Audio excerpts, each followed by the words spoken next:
ডাবের পানির মধ্যে আল্লাহ 4টি রোগের মহা ওষুধ ঢুকিয়ে দিয়েছেন। এই যে ডাব আমরা খাই, এটা নিয়ে কখনো চিন্তা করেছেন আল্লাহ কি উপকার এটাই ঢুকাইছেন?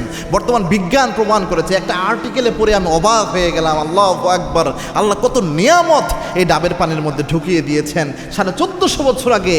এই জন্য পবিত্র কোরআনে আল্লাহ একটা আয়াত নাজিল করেছেন। দেখেন, আমি এই উপকারের ব্যাপারে যাচ্ছি তার আগে আল্লাহর ঘোষণাটা দেখেন। আল্লাহ রাব্বুল আলামিন পবিত্র কোরআনে জানিয়েছেন, ওয়াতাফাক্কারুনা ফি খালকিস সামাওয়াতি ওয়াল আরদ, ও আমার গোলামেরা, আমি আল্লাহর যত সৃষ্টিগুলা রয়েছে, আমি আল্লাহর সৃষ্টিগুলা নিয়ে একটু চিন্তা গবেষণা করো, কত নিয়ামত আমি আল্লাহ দিয়েছি। ফাতাবারাকাল্লাহু আহসানুল খালিকিন, কত চমৎকার আল্লাহর সৃষ্টি।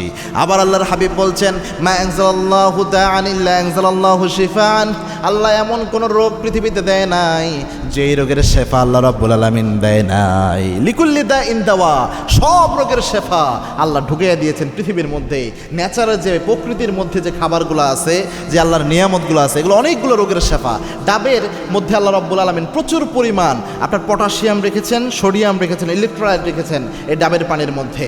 এবং এটা এক নাম্বার আপনার হার্টের জন্য অনেক গুরুত্বপূর্ণ ভূমিকা পালন করে, কেননা বিজ্ঞান প্রমাণ করেছে এই ডাবের মধ্যে, পানির মধ্যে উচ্চ রক্তচাপ নিয়ন্ত্রণের জন্য এক ধরনের উপাদান আল্লাহ দিয়েছেন। 2 নাম্বার হচ্ছে আপনার কিডনির যে পাথর হয়, কিডনির পাথর প্রতিরোধ করার জন্য, পিত্তথলির পাথর যে প্রতিরোধ করা, এরকম উপাদান আল্লাহ রাব্বুল আলামিন এই ডাবের পানির মধ্যে দিয়ে দিয়েছেন। 3 নাম্বার হচ্ছে হজম শক্তিকে বাড়ায়, এরকম উপাদান আল্লাহ এতে দিয়েছেন। এবং কি অ্যাসিডিটি কমানোর জন্য আপনার এমন উপাদান আল্লাহ দিয়েছেন। 4 নাম্বার হচ্ছে স্কিনকে ভালো রাখার জন্য, ত্বক ভালো রাখার জন্য সবচেয়ে গুরুত্বপূর্ণ ভূমিকা পালন করে ডাবের পানি, কারণ এটার মধ্যে অ্যান্টিঅক্সিডেন্ট এবং মিনারেল আছে যা আপনার ত্বককে হাইড্রেট করে এবং স্কিন গ্লো বাড়ায়া দেয়। বিজ্ঞান এটা প্রমাণ করেছে। সুবহানাল্লাহ, এতগুলা উপকার এই ডাবের পানির মধ্যে আল্লাহ রাব্বুল আলামিন দিয়ে দিয়েছেন।